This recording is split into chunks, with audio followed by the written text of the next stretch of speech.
I'm now in conversation with Richard Emery, who's had a long and distinguished career with the Environmental Protection Agency.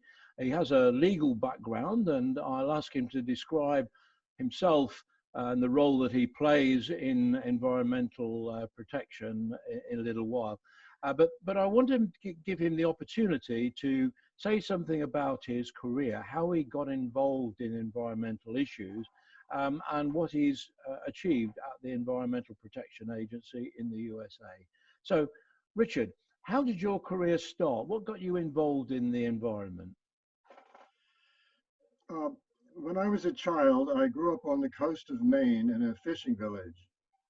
And the sardine boat would come in every year, and it was a big excitement. And then the sardine boat didn't come anymore. And I started to wonder, where did the fish go? And why aren't they here anymore? And are they extinct? Are they all being caught? And that really started me to think. And I've always been green ever since. And of course, the coast of Maine is so beautiful. I have a love for nature. Okay, so that was what inspired you to get into environmental protection, but you have a legal background. So did you study to be a lawyer, or what was your academic career? Well, I come from a family of lawyers, and I've been very privileged in my life, and I was able to go to Yale University and then Harvard Law School. I turned out not to be fit to work in a large firm uh, where basically you find loopholes to make rich people richer. And it took me a while to figure out that I belonged in the public sector. I was elected to the Maryland State Legislature. I became a state prosecutor of environmental offenders in the state of Maryland. And that took me to the Environmental Protection Agency in 1980 when they were starting up a criminal enforcement program. Okay, so that's how you joined the Environmental Protection Agency. You touched on some of the highlights of your career, but it seems to me that you've been very successful in your career at making some really important environmental protection changes without destroying the economy.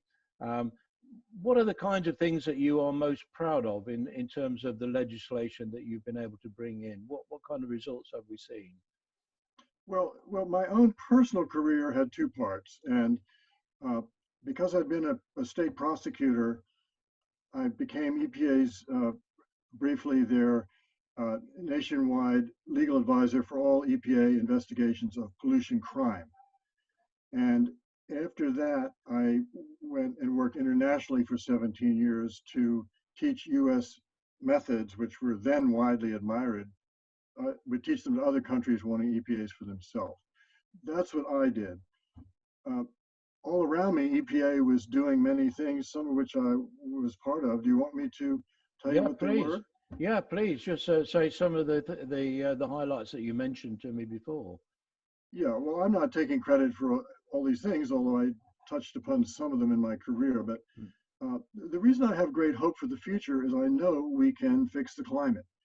And the first thing I saw happen in EPA was in 1972 when we banned DDT, and the American eagle, which we were about to drive to extinction, the very symbol of America we were about to kill off, came back along with the other raptors, the ospreys, the falcons.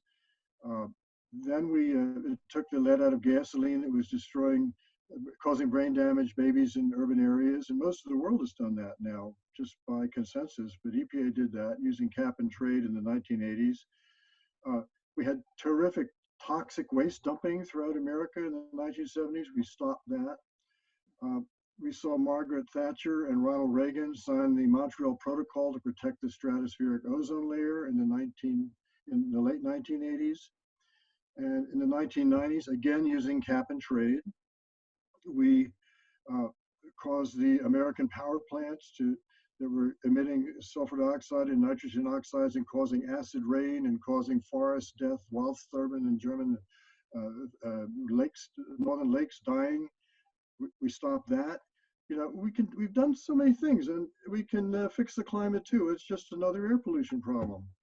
So one of the things that occurs to me as being a barrier to some of the work of environmental protection agencies is the fact that it's very often not the people closest to the polluters who actually suffer. Now, if you're talking about acid rain, you're talking about pollution that's going into the atmosphere, it's often some other countries that are victims of this pollution, not the country in which it originates. Is this something that you found? Well, the United States is an amalgamation of 50 subnational units of government, which we call states, uh, but they're not nation states. And we had the same problem in our vast country of interstate transport of pollution. And our 50 states were all competing for jobs and investment in what economists call a race to the bottom to attract dirtiest, lowest cost production. And EPA had to be formed in 1970 to stop that. Now, EPA is almost a microcosm of the world because EPA is a vast country with people coming from everywhere, many ethnicities, people of all types, in all different types of geography in the United States. And we got our 50 states under control. The same mechanism is at work globally. We have 200 states, more or less. We have to use the EPA model and get some serious world government going with the United Nations Environment Program to stop this international transport of CO2 and other climate changing gases. Yeah, I can understand that. Now, you mentioned a phrase that I'm not familiar with, that I haven't heard before, cap and trade. Can you just explain a little bit about what that is and how that works? Well, the typical regulatory model is what's called command and control. Do it now or else. And economists like to use market-based mechanisms, and basically there are two. One is cap and trade, where pollution allowances or credits or permits can be bought and sold. So a clean factory that has already installed the new technology can sell its credits or permits to the dirty factory that still hasn't fully depreciated its dirty technology yet, but needs these credits to operate. So there's a marketplace in pollution permits. And we use that to take the lead out of gasoline and to take the acid out of the rain in the United States in the 1980s and 1990s. It's one of the tools that's now available. The other economic tool is called a carbon tax. Yes, yes. I think we're going to have to get to that because I think the time has run out for cap and trade. I don't think 40 years have been wasted, and the climate change problem is now on the verge of being a catastrophe, and we're going to have to really tax it. And in the United States, even the conservatives are behind what's called the fee and dividend approach, where 100% of, they don't call it a tax, they call it a fee, and 100% is rebated to the people to be able to use to put up solar panels or buy electric vehicles. And on the other end, of course, it has the effect of making carbon intensive fuels more expensive. So it's a twofer, it drives down the climate killing fuels, fossil fuels, and incentivizes and really subsidizes the purchase of renewable energies and the equipment that people can use them to drive an EV, for example.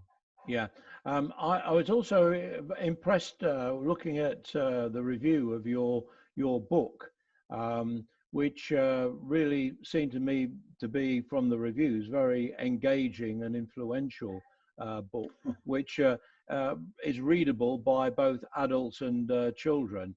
Can I hold it up? Yeah, sure. Yeah, so this is Fighting Pollution and Climate Change from the man himself, Richard W. Emery. Now, I haven't read the book myself, but if the reviews are anything to go by, it should be a must-buy after the webinar on Tuesday next week. So thank you for that, Richard. And you told me that May I thank you, because in retirement I've become a book peddler, and okay. I really appreciate that. And may I just say that the place to find out about it, since you opened the topic so generously, is www.fightingpollutionbook.com. And Fightingpollutionbook.com. That should be yes, it's all pretty there. pretty easy to remember. Well, I'm not going to steal all your thunder in this short conversation. I'm sure there'll be plenty of opportunity for you to share more of your ideas and your experiences next Tuesday when we have the webinar. So for the moment, I just want to say thank you very much, Richard, for your time this afternoon in the UK, the morning where you are. And I look forward to speaking to you again next week on Tuesday. Thank you. Well, time is short, but we still have a planet to save. So let's save it while we still have it.